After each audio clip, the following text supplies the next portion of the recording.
நற்செய்தி வாசகம். லூக்கா எழுதிய நற்செய்தி 14ஆம் அதிகாரம். ஆண்டவரின் உயிருள்ள வார்த்தைகள் 1 மற்றும் 7-11 முடிய. ஓய்வு நாள் ஒன்றில் இயேசு பரிசேய தலைவர் அவருடைய வீட்டிற்கு உணவருந்த சென்றிருந்தார். அங்கிருந்தோர் அவரை கூர்ந்து கவனித்தனர். விருந்தினர்கள் பந்தியில் முதன்மையான இடங்களை தெரிந்து கொண்டதை நோக்கிய இயேசு அவர்களுக்கு கூறிய அறிவுரை: ஒருவர் உங்களை திருமண விருந்துக்கு அழைத்திருந்தால் பந்தியில் முதன்மையான இடத்தில் அமராதீர்கள். ஒருவேளை உங்களை விட மதிப்புக்குரிய ஒருவரை அவர் அழைத்திருக்கலாம். உங்களையும் அவரையும் அழைத்தவர் வந்து உங்களிடத்தில் அவருக்கு இடத்தை விட்டு கொடுங்கள் என்பார்.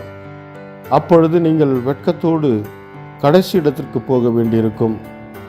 நீங்கள் அழைக்கப்பட்டிருக்கும் போது போய் கடைசி இடத்தில் அமருங்கள்.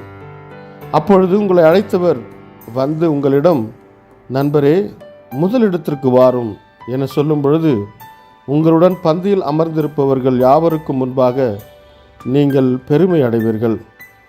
தம்மை தாமே உயர்த்துவோர் யாவரும் தாழ்த்த பெறுவர், தம்மை தாமே தாழ்த்துவோர் உயர்த்த பெறுவர். இது வாழ்வு தரும் கிறிஸ்துவின் நற்செய்தி. கிறிஸ்துவே உமக்கு புகழ். ಲೂಕ ಅಧ್ಯಾಯ 14 ವಚನ 1, 7-11. ಒಂದು ಸಬ್ಬತ್ ದಿನದಲ್ಲಿ ಯೇಸು ಒಬ್ಬ ಪ್ರಮುಖ ಪರಿಸಾಯರ ಮನೆಗೆ ಊಟಕ್ಕೆ ಹೋದನು. ಅಲ್ಲಿದ್ದ ಜನರೆಲ್ಲರೂ ಯೇಸುವನ್ನೇ ದೃಷ್ಟಿಸಿ ನೋಡುತ್ತಿದ್ದರು.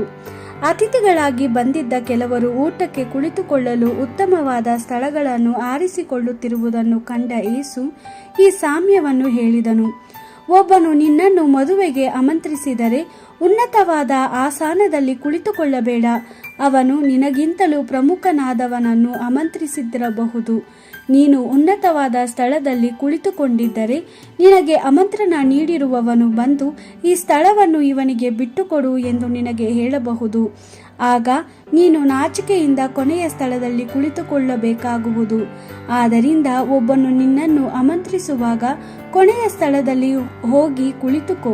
ಆಗ ನಿನ್ನನ್ನು ಆಮಂತ್ರಿಸಿದ ವ್ಯಕ್ತಿಯು ಬಂದು, ಸ್ನೇಹಿತನೇ, ಉನ್ನತವಾದ ಈ ಸ್ಥಳದಲ್ಲಿ ಕುಳಿತುಕೋ ಎಂದು ನಿನಗೆ ಹೇಳುವನು. ಆಗ ನೆರೆದು ಬಂದ ಅತಿಥಿಗಳೆಲ್ಲ ನಿನ್ನನ್ನು ಗೌರವಿಸುವರು. ತನ್ನನ್ನು ಹೆಚ್ಚಿಸಿಕೊಳ್ಳುವ ಪ್ರತಿಯೊಬ್ಬನು ತಗ್ಗಿಸಲ್ಪಡುವನು, ತನ್ನನ್ನು ತಗ್ಗಿಸಿಕೊಳ್ಳುವ ಪ್ರತಿಯೊಬ್ಬನು ಹೆಚ್ಚಿಸಲ್ಪಡುವನು. ದೇವರ ವಾಕ್ಯವಿದು. ದೇವರಿಗೆ ಕೃತಜ್ಞತೆ ಸಲ್ಲಲಿ. Gospel according to Luke chapter 14 verse 1 and 7-11.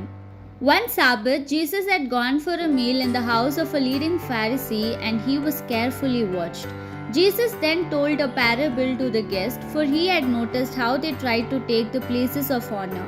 He said, "When you are invited into a wedding party, do not choose the best seat.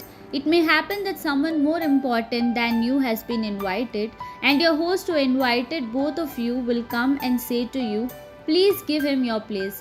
Then in shame you will go to the lowest seat. Whenever you are invited, go rather to the lowest seat, so that your host may come and say to you, 'Friend, you must come up higher.' And this will be a great honor for you in the presence of all the other guests. For everyone who makes himself great will be humbled, and everyone who humbles himself will be made great." The Gospel of the Lord. Praise to you, Lord Jesus Christ.